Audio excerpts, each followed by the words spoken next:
Hello, this is Emily Nance coming to you live from Concord, North Carolina.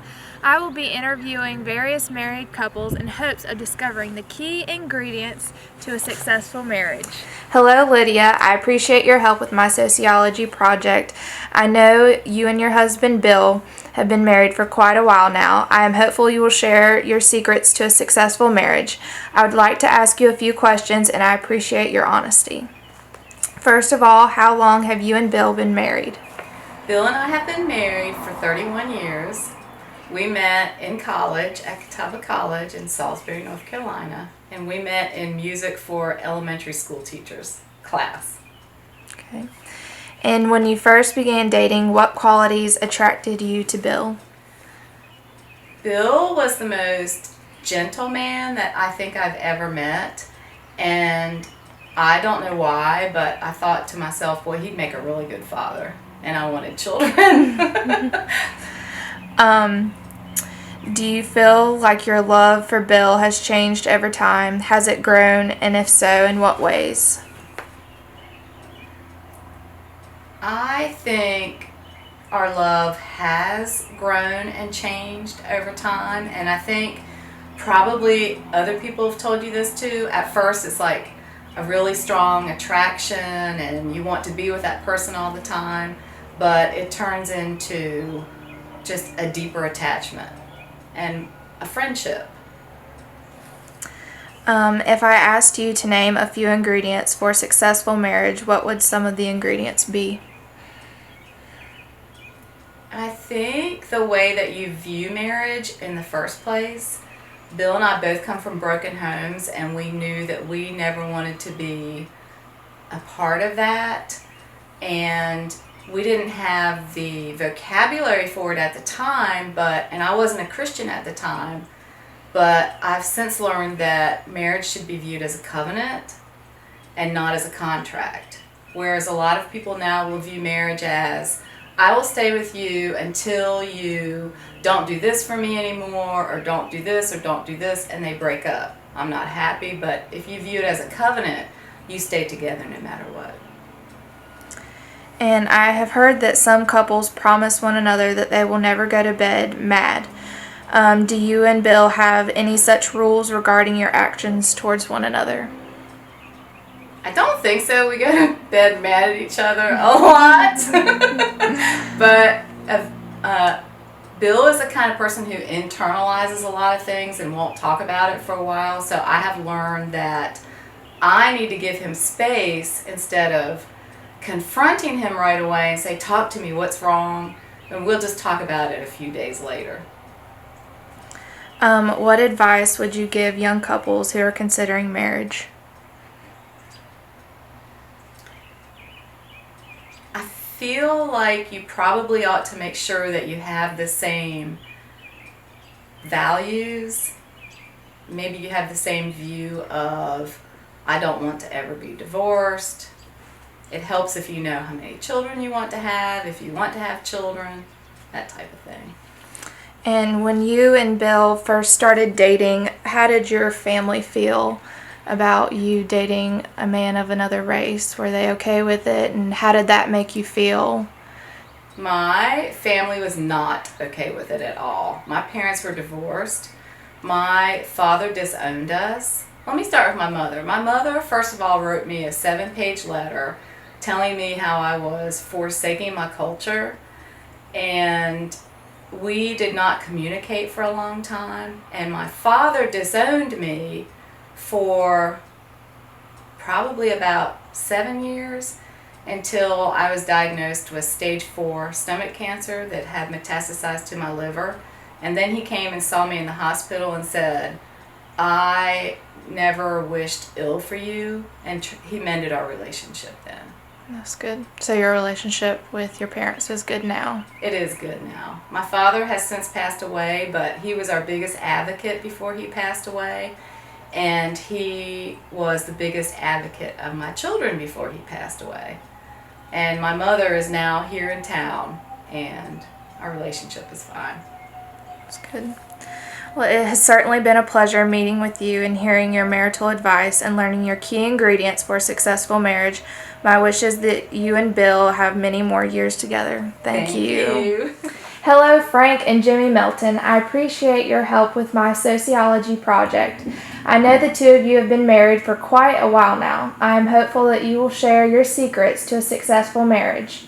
I would like to ask you a few questions, and I appreciate your honesty. Okay. First of all, how long have you two been married? 65 years. And when you first began dating, what qualities attracted you to one another?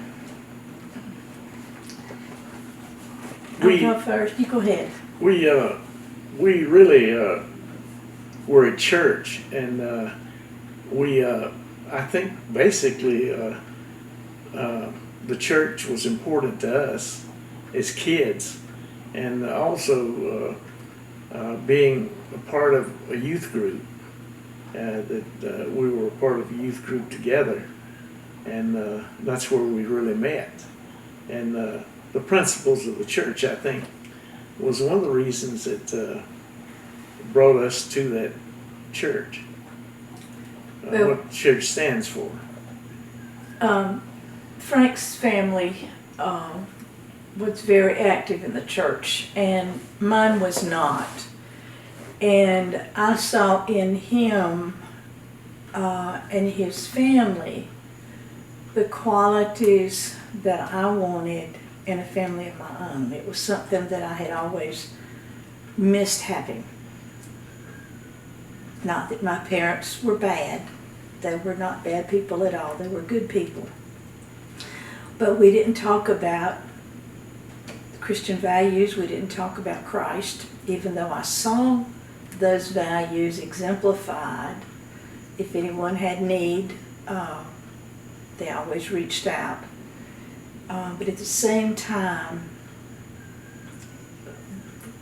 Frank and his family just had what I wanted to have when I got married and had children. And not to mention that he was a good-looking devil back then too. And his zoot suit pants and his ducktail haircut, and his daddy had this black Buick that hummed when he backed it up. We would go out on the road and he'd back it up and let me hear it hum when he drove. 1950 Buick. And had a great sense of humor. He has a wonderful sense of humor. So. Do you feel like your love for one another has changed over time? Mm-hmm. Has it grown, and if so, in what ways?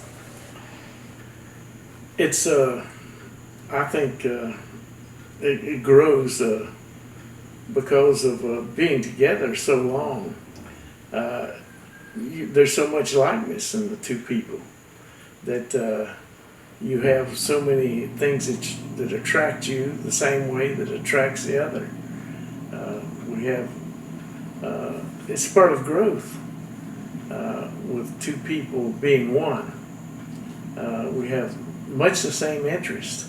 And I don't think we had the same interest, when we were younger, but I think that's developed in life as two people.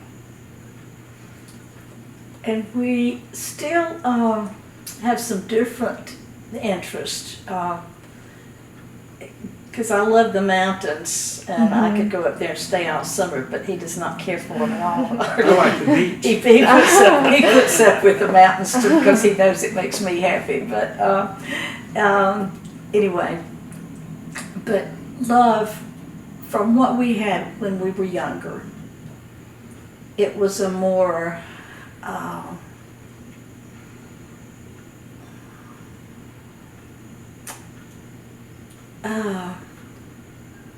I don't know, it is so much deeper as you get older, and at our age it is so much more meaningful.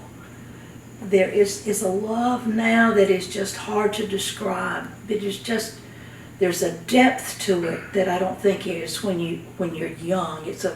I told somebody it was a hotter love then, and that may not be what you would like to hear in your report, but I think it's true. It's and it just grows deeper with time And as you go through good times and tough times together, and we've had some tragedies. I think we lost our oldest son, and our other son has a tough time. He's on disability, and we still struggle with him at times. But all of those things, they either kill a marriage or make it grow deeper and your love grow stronger for one another as you go through those things together. And by this time in our lives, we've lost both of his parents and both of my parents. So it's the two of us. But that love, it has just grown deeper and deeper. And our love for God and our love for one another, I think, has just grown. Sure. I think that's, It has greater value. yes. And It's not like it was in the That was beginning. what you Right. said. That you can't keep your hands off each other now. But I do like to sit here and pat him at night. They tease us about our love seat. If I asked you to name a few ingredients for a successful marriage, what would some of the ingredients be? Always stay involved in a family of faith. Always be honest and open with one another.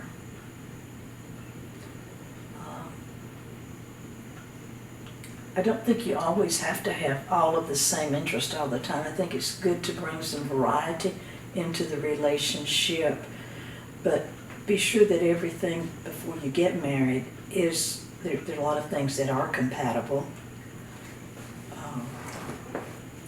Am I staying on track or did I get off? No, that's fine. And, since you mentioned that, we were in Charlotte at a store that had a little variety store. It had birdhouses and chimes and things.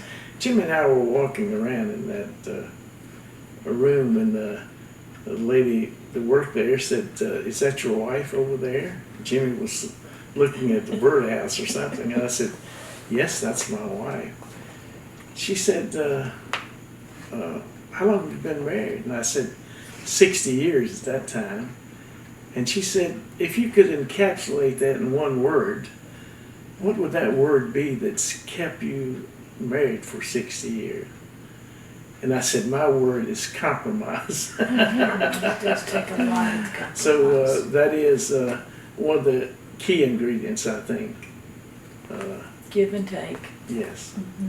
Thank you so much for Oh, allowing me to do this. It's a pleasure, my dear. It's a pleasure. Thank you for being here. Thank you. Your love